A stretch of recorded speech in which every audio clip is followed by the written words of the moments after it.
Shalom, terima kasih atas waktu dan kesempatan yang diberikan kepada saya. Saya Saputra Isa Oktavianus Karu, mahasiswa Universitas Nusa Cendana, Fakultas FKIP, Prodi KJKR, kelas A, mau mempresentasikan hasil kerja saya, yaitu diagram renang gaya dada. Jadi baik, kita bisa lihat bersama di sini. Ini adalah diagram renang gaya dada yang saya buat. Pertama-tama kita bisa lihat bahwa di tengah-tengah diagram ini ada pengertian renang gaya dada. Jadi kita bisa lihat bahwa renang gaya dada adalah berenang dengan posisi dada menghadap ke permukaan air. Itu pengertian dari renang gaya dada. Berbeda dengan renang gaya bebas. Kalau renang gaya bebas, batang tubuh selalu dalam keadaan tetap. Baik, setelah kita dari pengertiannya, kita lihat anak panah ini menuju ke manfaat dari renang gaya dada. Manfaat dari renang gaya dada itu ada 3. Yang pertama, baik untuk pemula. Yang kedua, membakar kalori. Yang ketiga, mengolah kardio yang baik. Ya, jadi baik dari sini kita beralih lagi ke bagian yang paling inti agar kita dapat memahami bagaimana itu renang gaya dada bisa kita lakukan. Yaitu kita pergi ke tempat yang paling penting, yaitu tekniknya. Teknik gaya dada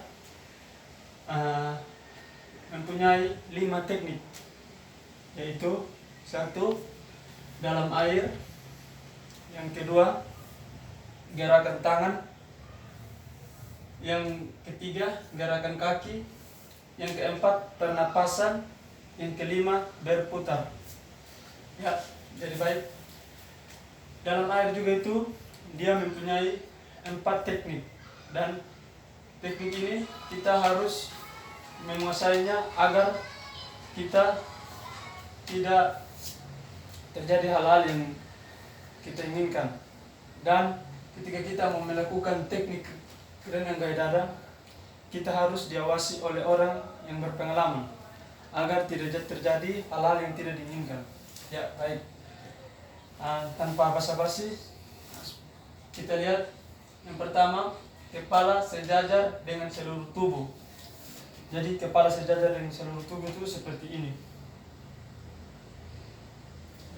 Yang kedua, bahu, paha dan kaki berada dalam satu garis horizontal, yaitu lurus, horizontal, lurus. Yang ketiga, jaga paha tidak terlalu turun dalam air. Jadi paha tidak boleh terlalu masuk ke dalam air, sehingga posisi tubuh kita tetap lurus di permukaan air. Dan yang keempat, bahu dan leher serileks mungkin. Jadi bahu dengan leher tidak boleh kaku. Ini jadi harus rileks, betul-betul rileks. Kalau kaku berarti nanti akan terjadi hal-hal yang tidak diinginkan, seperti tenggelam atau gagal dalam melakukan teknik gaya dada. Baik, kita lihat anak panah, pindah ke teknik yang kedua. Teknik gerakan tangan. Teknik gerakan tangan. Teknik gerakan tangan juga memiliki bagian-bagian untuk kita lakukan. Yang pertama, perlu menggerakkan tangan terlalu lebar karena dorongan tangan dari gerakan kaki. Jadi tangan ini tidak boleh terlalu lebar, harus pas-pas. Kalau terlalu lebar, maka nanti bisa saja terlalu cepat karena sudah ada dorongan dari kaki. Yang kedua, tangan bergerak menyamping hingga ke belakang seperti akan menyentuh dada bagian atas. Jadi tangan bergerak menyamping hingga belakang seperti akan jadi begini, begini.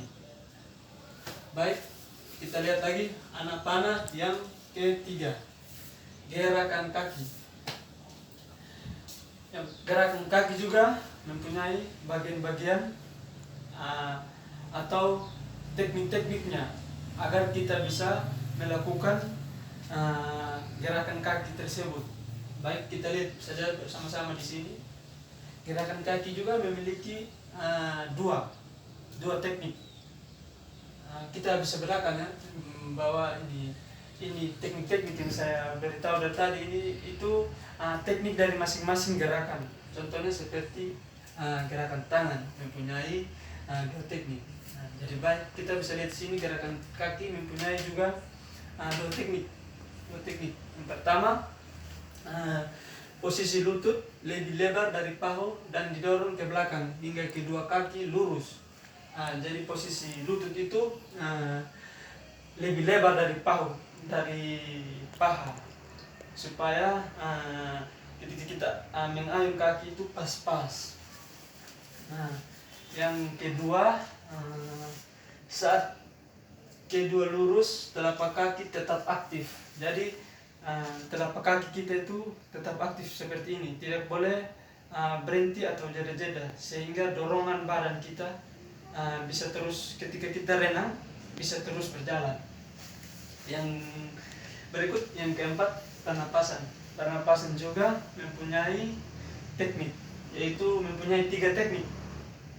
Teknik yang pertama kita lihat bersama-sama di sini bahwa 1, angkat kedua bahu untuk mengangkat wajah sehingga mengambil napas.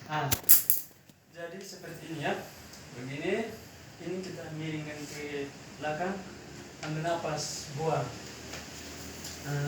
Yang kedua, biarkan kepala naik ke permukaan air secara alami untuk menghindari nyeri punggung. Jadi kepala ini biarkan saja dia naik sendiri di permukaan air atau permukaan kolam sehingga tidak terjadi nyeri punggung. Jadi kalau kita paksa maka otot ini akan terasa nyeri. Jadi nanti bisa terjadi yang namanya cedera punggung seperti itu.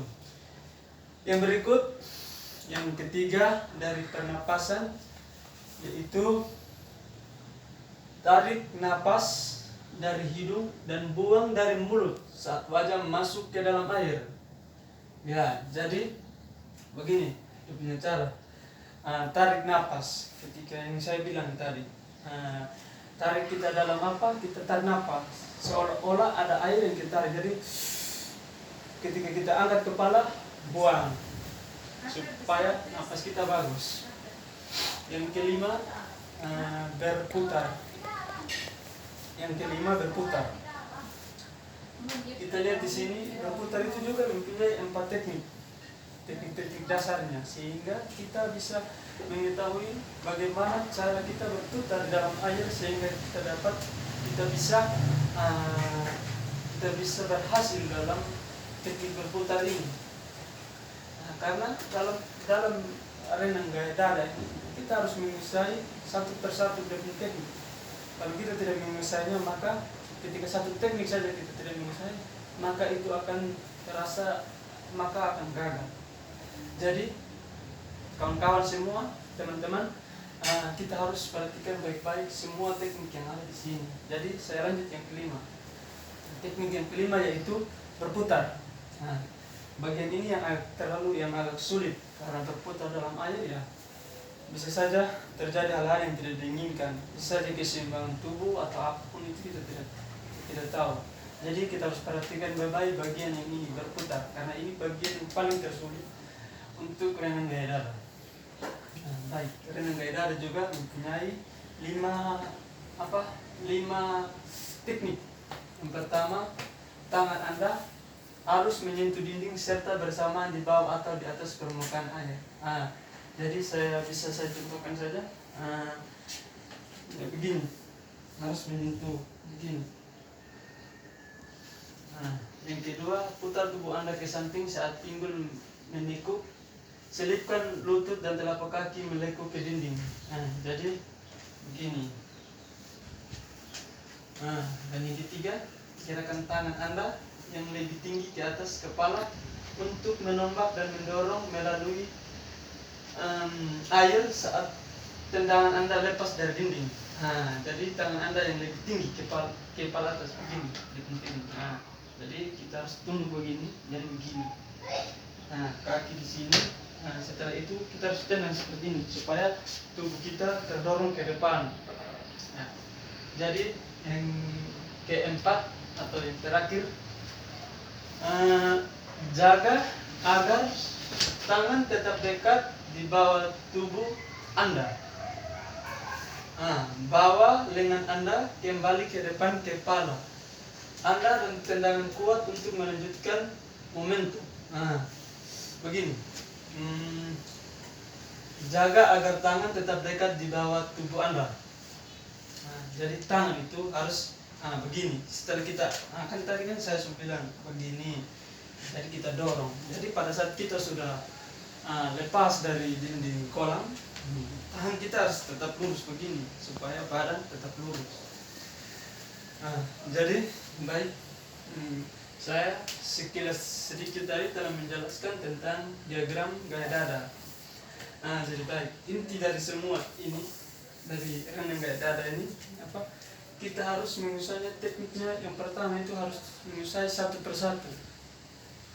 Jadi kita harus Kita harus belajar dulu yang pertama dalam air. Kita harus menguasainya satu persatu. Yang kedua gerakan tangan, gerakan kaki, pernapasan, berputar. Kita harus menguasainya satu-satu. Karena begini, ketika kita langsung belajar secara bersamaan semua, maka kita akan bingung. Bingung artinya itu kita tidak tahu sudah bisa tenggelam dalam kolam. Jadi kita harus latihan satu persatu. Karena ketika kita latihan satu persatu, kita harus praktekkannya juga satu persatu. Kalau kita langsung satu kali semua, percaya pasti ada hal-hal yang tidak diinginkan. Jadi saya mau beritahu ini teknik trik dari saya. Kalau kita mau belajar renang gaya dada atau renang gaya apa saja, kita harus belajar yang pertama adalah teknik-tekniknya duluan. Teknik-tekniknya duluan, begitu. Dan juga yang paling terpenting adalah kita harus bisa berenang. Kalau tidak bisa berenang, maka bisa terjadi hal yang tidak diinginkan seperti tenggelam. Jadi ketika kalau kawan-kawan, teman-teman mau pergi ke kolam untuk melatih gerakan gaya dada, harus diawasi oleh orang yang lebih berpengalaman, karena kolam tidak main-main. Jadi baik, itu saja penjelasan sedikit tentang renang gaya dada. Jika ada salah kata yang menyinggung perasaan kawan-kawan, saya minta maaf. Sekian dan terima kasih.